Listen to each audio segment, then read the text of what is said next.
Bueno, y el presidente electo José Antonio Kast presentó a su futuro gabinete que lo acompañará desde el 11 de marzo. Estamos ya con el analista político Mauricio Morales de la casa, por supuesto, para hablar de este tema. ¿Cómo estás, Mauricio? Hola, ¿qué tal? Muy buen día, Pablo. Me gusta estar contigo. Primero te quería comentar algunos datos que se conocieron durante la mañana. La tercera titula que este gabinete tiene 62% de independientes, mayoría de hombres y casi 2/3 debutan en cargos políticos. Sí. Sabemos que eso también fue parte de las críticas durante la previa. A ver, vamos con el primer dato que se refiere al volumen de independientes. Acá, claro, son 16 independientes en total. Eso representa los 2/3, que es más o menos lo que reporta la tercera, pero la tercera no tiene en consideración lo siguiente. Jimena Rincón pertenece a Demócratas, ¿verdad? Bueno, Demócratas va a ser disuelto. Jaime Campos pertenece al Partido Radical. También. El Partido Radical va a ser disuelto. Judith Marín pertenece al Partido Social Cristiano. El Partido Social Cristiano entró también en causal de disolución. Y Francisco Undurraga pertenece a Evópoli y según lo que notificaron desde el CERVEL, también entró en causal de disolución. O sea, son 20. Por lo tanto, podríamos, el 11 de marzo, si es que porque las notificaciones de disolución de partidos generalmente llegan en el mes de febrero, fíjate. Ya. Entonces, al momento de asumir, el día 11 de marzo, probablemente tengamos 20 ministros en calidad de independientes, lo que hace subir la cifra al 83%, que es significativamente mayor al récord que tenía el presidente Piñera, que era en torno al 64% de independientes. En consecuencia, si bien tenemos algunos ministros que hoy día aparecen como militantes de un partido, en varios de ellos, al menos los 4 casos que acabo de mencionar, esos ministros pasarían en condición de independientes desde el día 11 de marzo, dada la disolución de esos partidos por no haber cumplido el mínimo legal que establece la ley para sobrevivir como tal. Bueno, interesante el dato, también pensando que esta fue una fecha autoimpuesta por José Antonio Kast. Sí. O sea, seguramente también pensó en eso, que recién en febrero iban a aparecer estos 4 nuevos independientes. Exactamente. Mire, este es un gabinete que si uno se va un poco a la historia, Paloma, es el gabinete que representa de mejor manera lo que es el gremialismo. El gremialismo fue un movimiento político-ideológico que se fundó el año 1965 en la Escuela de Derecho, en la Facultad de Derecho de la Pontificia Universidad Católica a cargo de Jaime Guzmán. Y uno de los planteamientos centrales es que en realidad son los gremios los verdaderos canalizadores y agregadores de intereses ciudadanos y no los partidos políticos. Y acá, si uno se fija en las biografías de los ministros, particularmente los del área económica, son muy cercanos a los gremios empresariales. Sí. Por lo tanto, el diseño del presidente Kast tiene que ver, por una parte, con esta idea gremial. Él viene de una formación gremialista en términos ideológicos y por otra parte la independencia como atributo que después lo podemos discutir si es un atributo eso o es una debilidad, porque, y con esto cierro, si uno hace un análisis estadístico de supervivencia de los ministros en los cargos, yo tengo la base de datos desde el 90 hasta ahora, los independientes tienen una tasa de sobrevivencia marginalmente inferior a la de los militantes. O sea, los militantes resisten más en los gabinetes en comparación con los independientes, lo que es obvio porque sacar un independiente no tiene mucho costo para un presidente de la República. Nadie lo va a ir a cobrar, digamos. Exactamente. Bueno, hay varias críticas que vienen desde antes, ¿no? Cuando más se fueron filtrando de a poco algunos nombres. Por ejemplo, Pablo Nogueira dijo una frase que quiero destacar. Hay varios ministros que van a hacer yogures con fecha de vencimiento muy pronto. Ojalá esté equivocado. Más o menos habla de lo que dices tú, ¿no? Que tiene más posibilidades de renunciar, quizás va por ahí. Pero por eso también quería preguntarte, ¿qué tan importante es acá la experiencia política para asumir este cargo? Perfecto. Mira, la experiencia política siempre yo la veo como un atributo, de eso no tengo ninguna duda. Y la primera hipótesis que uno podría desprender a partir de las palabras de Pablo Longueira es que este gabinete va a tener una sobrevivencia extraordinariamente baja, producto precisamente de incorporar a personas que no tienen rodaje político, a excepción de los miembros del gabinete político propiamente tal, que corresponden a Interior y Sexpress fundamentalmente. La hipótesis 1 entonces es que, en palabras de Longueira, este gabinete va a tener poca duración porque al tener tanto independientes van a chocar contra el Congreso, los partidos van a estar descontentos y en lugar de colaborar con el presidente de la República van a pasar cuenta por el simple hecho de no haber sido incorporados de manera masiva en ese gabinete. ¿Sí? Hipótesis 1 entonces es la hipótesis del fracaso. La hipótesis 2, sin embargo, va en un carril distinto. Si es que uno se remite a las declaraciones que hizo José Antonio Kast en su minuto, señalando que el Congreso no era tan relevante, entonces puede ser que este gabinete funcione con las reglas que están actualmente vigentes y que el gobierno decida no entrar o no parlamentarizar su gestión. Como es un gobierno de emergencia, entonces probablemente los ministros van a ser ejecutivos y no van a estar preocupados tanto de enviar proyectos de ley al Congreso porque el gobierno de Kast no va a ser un gobierno reformista. O sea, no se juega la vida en el Congreso. Con esto no quiero decir, por cierto, que el gobierno quiera administrar el país vía decreto. Lo que estoy diciendo es que dado el escenario de emergencia que el presidente ha descrito, los ministros a lo mejor van a estar encargados única y exclusivamente de gestionar y no de parlamentar o no de negociar. El estar frente a una emergencia es la antítesis de la negociación política en el Congreso. Entonces probablemente tengamos al gobierno en la historia reciente de Chile con el menor volumen de proyectos ingresados al Congreso. Y desde esa perspectiva, como va a esquivar la negociación o la trifulca con el Congreso, entonces uno podría decir, va a ser un gobierno exitoso, va a ser un gabinete exitoso, porque esos independientes con el conocimiento técnico que tienen pueden sacar perfectamente adelante la agenda que tiene el programa del presidente Kast. Y quizás también decían varios reforzar mediante las subsecretarías con personas que tengan mayor experiencia política. Esa es una forma y es lo que creo que va a pasar. Es muy bueno el punto, porque hay 3 rutas para tranquilizar a los partidos políticos que se vieron evidentemente subrepresentados acá. De hecho, fíjate, Paloma, que hay solamente 2 republicanos, que equivale al 8%, que es la tasa más baja de militantes del partido político del presidente. Ayer lo mencionaba, el presidente Elwin y el presidente Frey tuvieron más del 50% de militantes en el gabinete demócrata cristianos. Sí, claro. O sea, estamos hablando de una tasa altísima y ahora tenemos una tasa mucho más baja. Por lo tanto, ¿qué decías tú? Mira, están las subsecretarías, son 40 subsecretarías. O sea, ahí el presidente debiese compensar a los partidos políticos. Están las embajadas. También, ya lo claro. está haciendo, o sea, Juan Antonio Coloma, Francisco Chaguán, que vienen de salida del Senado y que son líderes de sus respectivos partidos, a embajada. Yo no sé si lo está haciendo como premio de consuelo para que no hagan tanto ruido en la interna. Y luego tienes las jefaturas de servicio. O sea, hay forma de ir compensando a los partidos políticos con el fin de bajar los niveles de malestar que hoy día tienen. Es evidente que la UDI no está conforme con tener solamente un ministro de Renovación Nacional exactamente lo mismo, y así podemos seguir. Por lo tanto, Kast va a tener que premiar a los partidos políticos o reconocer a los partidos políticos en las subsecretarías.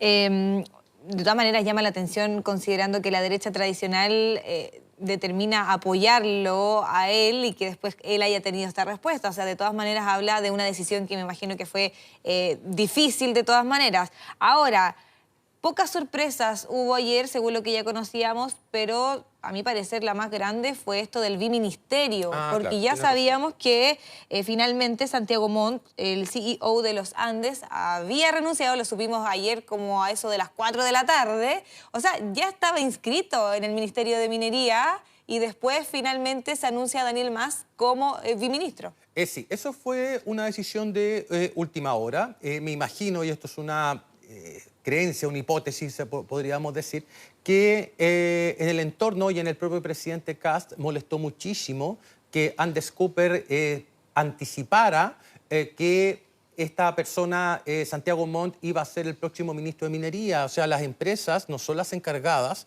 de comunicar quién va a ser ministro o no. Ese es un trabajo que hace la prensa, realizando investigaciones, o lo hace formalmente como corresponde el presidente de la República. Si es que Kast dejaba pasar esto, entonces iba a quedar a merced de la crítica de que en realidad son los empresarios los que están poniendo a los ministros y no el presidente de la República. Por lo tanto, me parece que fue una muy buena decisión el hecho de haber eliminado a Santiago Montt como ministro de Minería y asumir la emergencia. Estamos hablando a cada rato de emergencia. Sí, de Daniel él lo Mas hizo harto ayer. Sí, como biministro de Economía y Minería. Y ahí hay un punto que lo alcanzamos a tocar antes de entrar acá. Claro, Kast tiene como idea o planteó como idea reducir el número de ministerios, Sí. ¿verdad?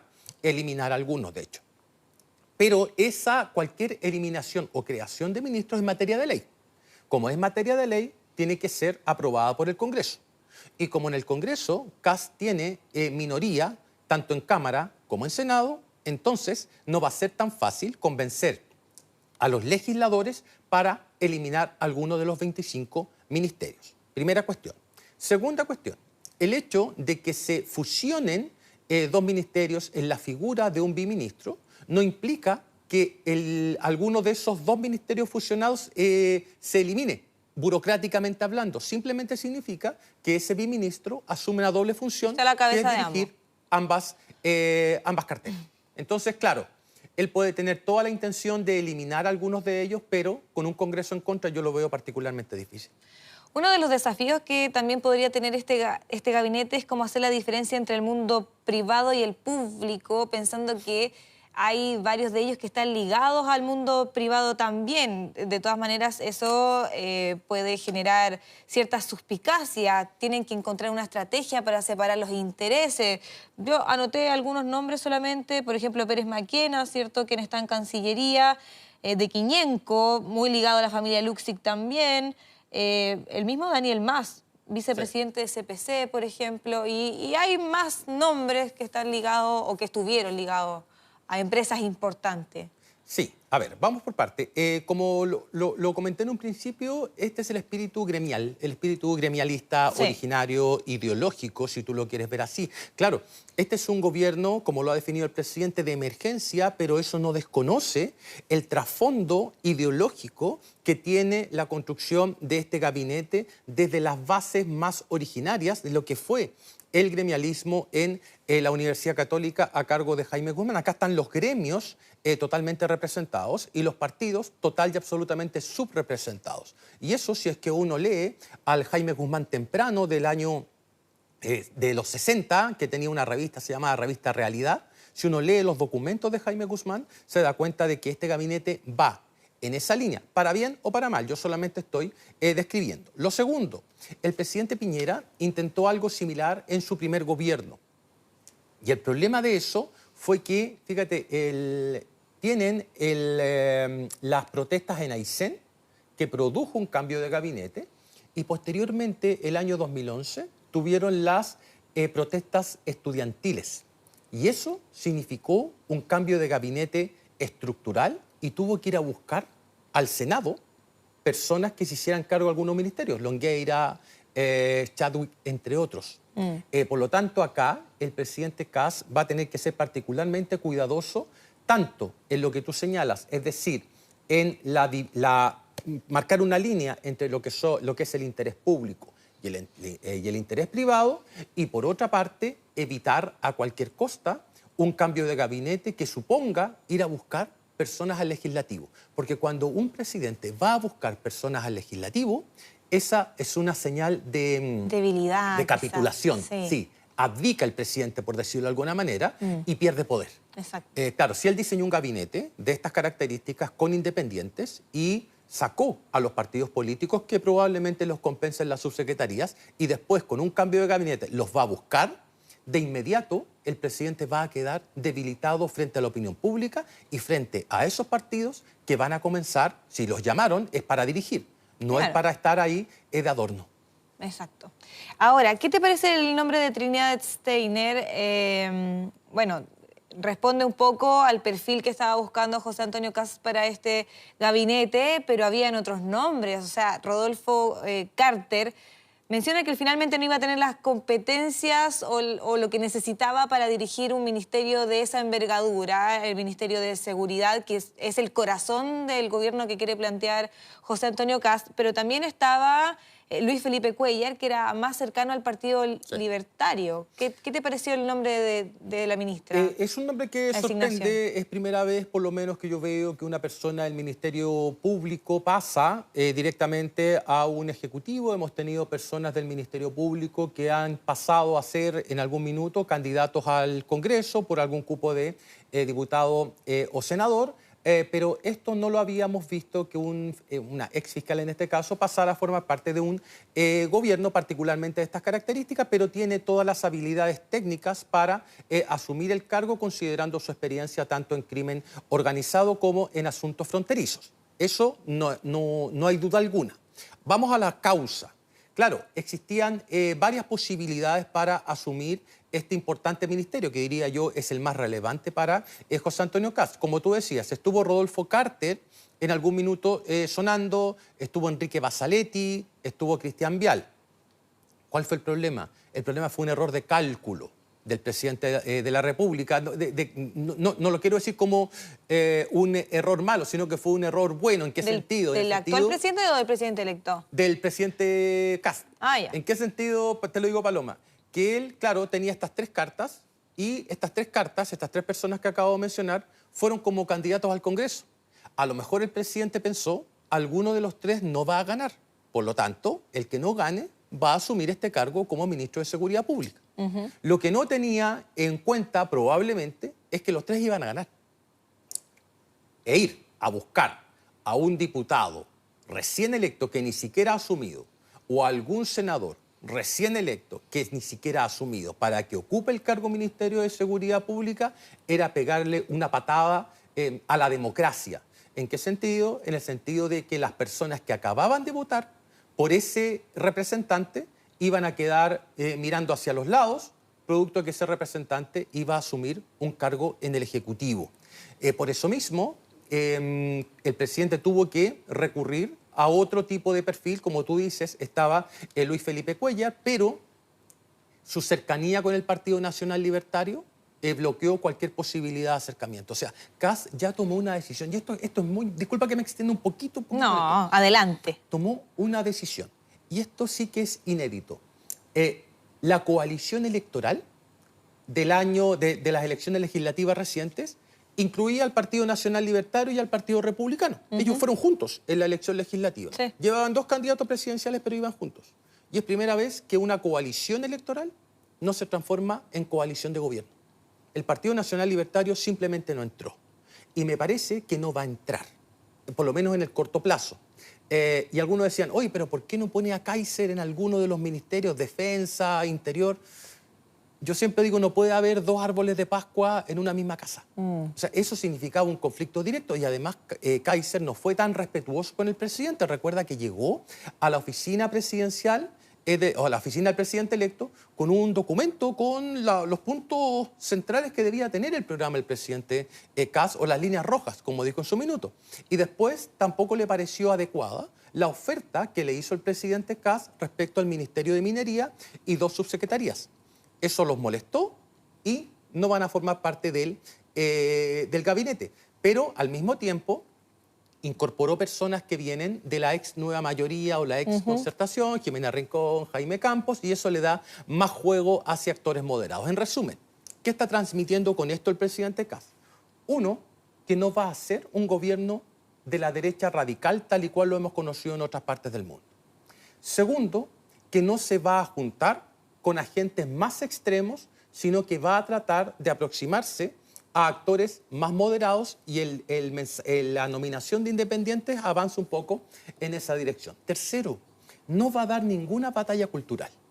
Esta batalla cultural que quería elaborar o querían generar el Partido Nacional Libertario, con José Antonio Kast no va a suceder. De hecho, nombró como ministro de Cultura a Francisco Undurraga. Y Francisco Undurraga es una persona liberal, viene de Evópoli, es una persona liberal. O sea, ese mensaje, esa sola nominación, te indica que Igual te no lo había indicado va anteriormente a dar esa batalla. Claro, quizás batallas culturales de algunos tipos, pero por ejemplo lo del Ministerio de la Mujer también llama la atención. Elige a una persona de un partido que quizás es el más conservador en esa materia. Sí, porque tiene que jugar para... Él tiene que dar... Mira, cuando los presidentes en el proceso de nominación de gabinete tienen una coalición tan diversa, debe dar mensajes o debe tranquilizar tanto a moderados como a intensos, ¿sí? Entonces, claro, tú pones en una mesa a Judith Marín, que va a ser la nueva ministra de la Mujer, muy conservadora, 30 años, cercana al mundo evangélico, y colocas al otro costado a Francisco Undurraga, una persona de centro derecha, más moderada, liberal. No va a existir ninguna posibilidad de diálogo, ¿verdad? O sea, va a ser muy difícil que se lleguen a acuerdo. generen consensos. Pero para lo que debe haber pensado Kast, no los voy a juntar nunca. Entonces, por una parte, la nominación de Undurraga le permite a él aparecer como un líder que no va a implementar esta contrarreforma cultural de ninguna manera, pero por otra parte dice, tengo a personas que piensan distinto y que en este caso tiene a cargo el Ministerio de la Mujer. No voy a eliminar el Ministerio de la Mujer, solamente voy a poner a una persona que es de una línea distinta a la del ministro de Cultura, pero que siempre estuvo en la campaña presidencial de José Antonio Kast. O sea, esos dos mensajes, claro, nos pueden parecer contradictorios, pero van en línea de ampliar la coalición de gobierno. Por lo menos en un primer tiempo, hay que ver ahí las decisiones que se toman más adelante. Pero lo otro que te quería preguntar tiene que ver con si qué tan en contra le puede jugar a José Antonio Kast el que no participe el Partido Nacional Libertario, porque fue decisión de ellos y estamos hablando de más del 13% de las preferencias durante la elección presidencial, no es menor. Sí. El Partido Nacional Libertario, claro, uno dice, bueno, ¿se autoexcluyó o lo excluyeron? Según Kaiser, prácticamente lo excluyeron porque él dijo que la oferta que le había hecho el presidente Kast se había realizado con el propósito de que fuese rechazada. O sea, que a propósito, de manera deliberada, el presidente Kast hizo una oferta que para el Partido Nacional Libertario era inaceptable. Primera cosa. Segunda cuestión, claro, el Partido Nacional Libertario ahora, ¿cómo va a actuar? Ellos tienen más de 50.000 militantes. Entonces ya hay presiones de la base del Partido Nacional Libertario crítica a la gestión de la directiva por no haber entrado al gobierno. Claro, ¿por qué? Porque los militantes, Paloma, forman parte central del trabajo para sacar adelante la elección de sus representantes. No me cabe la menor duda de que la base militante del Partido Nacional Libertario se la jugó por Kast. Y legítimamente esa base militante pudo haber pensado, bueno, ahora que que tenemos gobierno, nosotros también vamos a entrar ahí. Claro. Vamos a ser parte, vamos a tener empleo, vamos a ser parte de la burocracia estatal. ¿Sí? Y de hecho ya hay ciertas disonancias dentro de ese partido, considerando la militancia y la directiva por lo que estoy hablando recién. O sea, la política es un juego de actores racionales. Muchas veces nos parecen actores irracionales, pero cuando un militante, a título de nada, sin sueldo, sin pago, se la juega para que un presidente sea electo, es porque tiene la expectativa de ingresar a la burocracia estatal. Y eso es una cuestión que siempre se va a dar. Lo tercero, veremos cómo se comporta en el Congreso. Ahora, sí que para Kast el Congreso no es tan relevante, como él mismo lo dijo, estoy recuperando sus palabras, entonces a lo mejor no le va a interesar mucho la formación de mayorías y ahí el Partido Nacional Libertario puede subir el precio.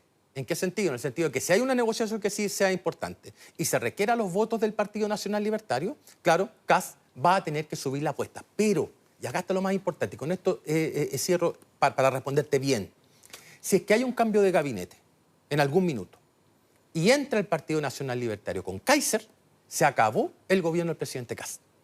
Porque Kaiser, si es que entra en un escenario de crisis, supongamos al segundo año, entonces se va a transformar en el verdadero líder de gobierno.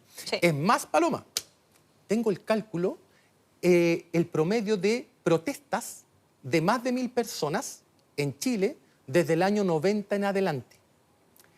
En promedio son 128 protestas anuales de 1.000 personas o más. En el gobierno del presidente Boric, el promedio fue de 30. O sea, mucho menos en comparación con el promedio en toda esta serie de tiempo. Pero en los gobiernos de derecha, particularmente en el segundo año, en Piñera 2011 y 2019, ese promedio de 128 pasa a más de 350.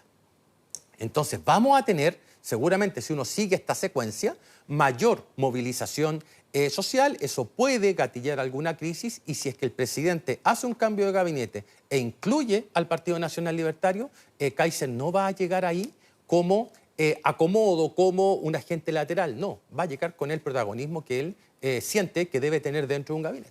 Claro, y eso seguramente también le podría dar el pase a ser el próximo presidente en 4 años más. Mira, sí. Sí. Vamos a tener ahí una disputa, que es la siguiente. Pero esto ya es un poco futurología. Yo creo que ahí son mejores los videntes, los numerólogos. Pero si uno piensa en las figuras que van a estar muy atentas desde el segundo año en adelante. Recuerda que estos gobiernos, claro, son de 4, pero son 2 en realidad, porque al tercero ya tenemos elecciones locales y en el cuarto ya tenemos elecciones presidenciales y legislativas. Hay 2 personas que van a estar muy atentas en todo este proceso de cara a esa presidencial de 2029. Bueno, Johannes Kaiser y Rodolfo Carter. Sí, va a depender de su gestión en la Araucanía, difícil gestión también. Hay que ver lo que pasa con eso. Pero también te quería preguntar con respecto a... te pregunté cómo podría afectarle eventualmente a José Antonio Kast lo que pasó, su quiebre con el Partido Nacional Libertario, pero ahora te lo quería preguntar desde la perspectiva de las derechas tradicionales. Lo decías tú, RN creo que tiene uno también, sí, José García Ruminot. UDI solamente uno, al menos el ministro del Interior. Sí, o sea, tienen cargos relevantes igual. Cargos relevantes, pero de todas maneras ellos se la jugaron el todo por el todo para apoyar a José Antonio Kast en la campaña. Y también en la campaña anterior, cuando perdió con Boric. Sí, a ver, sobre RN y la UDI. Partamos de los hechos. Ellos llegaron quintos en la elección presidencial. Quintos, con Evelyn Matei. ¿Sí? Entonces, la otra opción era Janet Jara. Kast dice, o debe haber pensado, es obvio que me van a apoyar porque la otra opción es el Partido Comunista. En consecuencia, habrá pensado Kast, no tengo por qué premiarlos ni, entre comillas, pagar por este apoyo, porque va a venir de manera natural. Adicionalmente, y como llegaron quintos, no tienen forma de ejercer presión sobre el presidente para alcanzar más cargos en el Ejecutivo. Segunda cuestión. Tercera cuestión. En el Congreso, ¿cómo se van a comportar frente a un proyecto de ley que envíe el gobierno? Si el ministro secretario general de la presidencia es José García Ruminot, ex senador, ex presidente del Senado, uno podría esperar que la coalición Chile Vamos, esa derecha más tradicional, se cuadre con el gobierno. Por lo tanto, hecho ese análisis, Chile Vamos para el presidente Kast no implica ningún riesgo, al menos por ahora. Esa es la primera dimensión. Porque la segunda dimensión, que es la que él viene trabajando desde el año 2013, cuando se presentó por... 2017, cuando se presentó por primera vez, es construir una derecha distinta, y esa derecha distinta pasa por fulminar a la derecha tradicional, que es lo que ha pasado en otros países que también han tenido derechas radicales fuertes. ¿De qué se nutre, de qué se alimenta la derecha radical? Se alimenta del descontento de votantes con esa derecha moderada. Claro. Si eso siempre ha pasado y no habría razón para pensar que no ocurra ahora. Entonces, claro, Kast va a tener que pensar muy bien, sobre todo en las subsecretarías, las embajadas, para ver si es que compensa un poco a los partidos políticos, pero su proyecto es tener una derecha distinta. Ahora se dio cuenta, sí, que con el Partido Nacional Libertario no hay mucha onda, por decirlo de alguna manera. Claro, quiere tener una derecha distinta, supuestamente un poco más a la derecha que la derecha, pero su gabinete no habla tanto de eso. Eso es un muy buen punto. No, ese es el punto central. Es el punto central acá. Está lleno de contradicciones. Sí, pero ¿sabes qué? Son contradicciones que se producen producto de la inesperada apertura que tuvo la derecha radical chilena. Esta derecha radical chilena se comporta distinto a las derechas radicales a las que hemos tenido acceso. Es una derecha que en lugar de encapricharse, es decir, vamos a gobernar solos, vamos a tener un gobierno de partido único, tomó la decisión opuesta. Es decir, voy a avanzar, voy a gobernar con la derecha moderada y también voy a tomar parte de figuras de la centro-izquierda incluso. O sea, Jimena Rincón. Jimena Rincón fue ministra en el gobierno de la nueva mayoría. Sus colegas, había colegas que eran comunistas. Y ahora sus colegas son republicanos. ¿Sí? Es que el caso de Jimena Rincón es Entonces, de estudio. Claro, tú dices, es correcto lo que tú dices, que hay una serie de contradicciones y uno podría decir, bueno, es una contradicción positiva en el sentido de que da a entender que el gobierno de Kast es un gobierno flexible, que no es un gobierno que nos parecía que se iba a imponer con un partido único, sin la derecha tradicional y con un partido que iba a ser capaz de sacar de la emergencia o enfrentar la emergencia en Chile sin necesidad de ayuda. Y ese error histórico lo cometió en su minuto la democracia cristiana, el año 64, cuando creía que tenía el poder total, que se vio refrendado en las elecciones legislativas del año 65, en que se transformó en una mayoría, era una marea demócrata cristiana, y dijeron, vamos a gobernar con partido único. No vamos a hacer alianza con nadie. Y así llegó al final entregándole la banda presidencial a Salvador Allende. No, y a estar como está en la actualidad también. No, en la actualidad no. Hoy en la actualidad, fíjate que, claro, yo pensé que iba a desaparecer prontamente y sacó 8 diputados y resiste en el Senado. Aguanta. Me ha sorprendido el aguante que ha tenido la DC. Bueno, aprovechando también que estamos hablando de la composición del gabinete, de cómo van a convivir estas almas dentro del gabinete, las distintas derechas, pero nos estamos olvidando de algo que de todas maneras creo yo al menos es importante. Franco Parisi consiguió casi el 20% de los votos, el partido de la gente ha tenido muy buen desempeño y no ha sido nombrado para nada. ¿Podría ser eso un punto o no los necesita José Antonio Kast? Ya, a ver, muchas veces se pensó que José Antonio Kast podía incorporar al partido de la gente al gabinete, pero mira, para la derecha, para esa derecha, el partido de la gente es como la polola que uno no le quiere presentar a los papás. ¿Sí?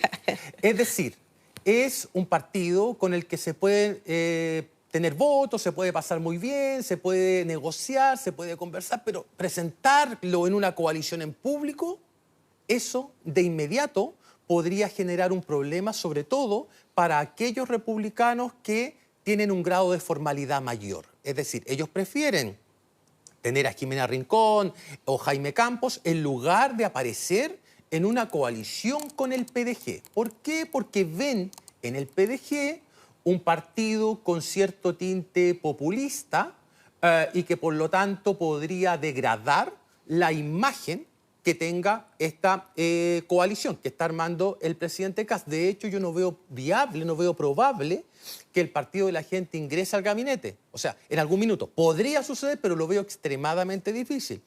Tengo la impresión más bien que lo que va a hacer el presidente Kast con ellos en el Congreso será tratar de aprovechar la indisciplina histórica que han tenido los militantes del PDG para quebrarlo y tratar de obtener votos desde ahí. Recuerda que el PDG el año 2021 escogió 6 legisladores y a poco andar se quedó sin ninguno, porque todos renunciaron al partido.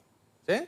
Ahora eligió 14, sí, 13 o 14, y veremos cómo se comporta, si se va a comportar como bancada o si se va a comportar como siempre lo ha hecho, con individualidad. Como de manera independiente. Sí, y eso, si es que son desordenados e indisciplinados, eso da mayores chances para que el gobierno obtenga mayoría en la Cámara. En el Senado sí que está mucho más difícil la cosa. Por otra parte, quería apuntar a ciertos ministros que se han visto envueltos en varias polémicas, porque estábamos justamente hablando de la imagen, cómo se podría ver la imagen de José Antonio Kast. Tenemos a Jorge Quirós, por una parte, que bueno, lo mantuvo durante toda la campaña, nunca lo negó, lo apoyó, pero sabemos que estuvo involucrado en el tema de la colusión de los pollos, que es algo que afectó a todos los chilenos, desde más abajo hasta más arriba, o sea, genera mucha rabia ese tema. Y por otra parte, por ejemplo, tenemos a un José Antonio Kast que ha pedido reiteradamente el tema del test de droga, por decirte algo así, pero tiene a Natalia Ducó que se sabe que tuvo ese problema también, ella lo dijo de manera pública. ¿Eso lo podría afectar, le podría rebotar de cierta manera? A ver, respecto al equipo económico y particularmente lo que tú me preguntas de Jorge Quirós, las críticas se van a aplacar de inmediato si es que el país tiene mayores tasas de crecimiento, si es que baja el desempleo y desde el empresariado se percibe esta idea de antipermisología, ¿sí? Si estos tres elementos se dan de manera simultánea, entonces la gestión de Quirós en conjunto con el equipo económico va a ser bien evaluada tanto desde arriba como desde abajo, es decir, desde la élite empresarial y desde la gente. Esto es muy importante. El gobierno del presidente Kast no solamente debe estar mirando los niveles de aprobación presidencial, sino que también las preguntas que las encuestas realizan respecto a la evaluación de la situación económica actual y de la situación económica futura, tanto del país como personal, que es lo que se llama las evaluaciones sociotrópicas y egotrópicas. Es decir, sociotrópicas es cuando a la gente le preguntan ¿cómo cree usted que es la situación económica del país? ¿Cómo cree usted que va a ser la situación económica del país el próximo año? ¿Cómo es la situación económica actual del país con respecto al año anterior? Eso es la dimensión sociotrópica. Y la egotrópica es cómo está su situación económica personal, cómo cree que va a estar su situación económica personal el próximo año y cómo está hoy día su situación económica personal respecto a hace un año. Si es que esos índices van mejorando junto con la aprobación al gobierno y los empresarios perciben que hay una política antipermisología dentro de los niveles razonables, entonces todas las críticas que se le han formulado o que se le pudiese formular a Jorge Quirós van a quedar en el olvido. Y respecto a lo de Natalia Ducó, claro, el presidente entiendo que pidió un test de pelo, test de droga a todos los miembros del gabinete.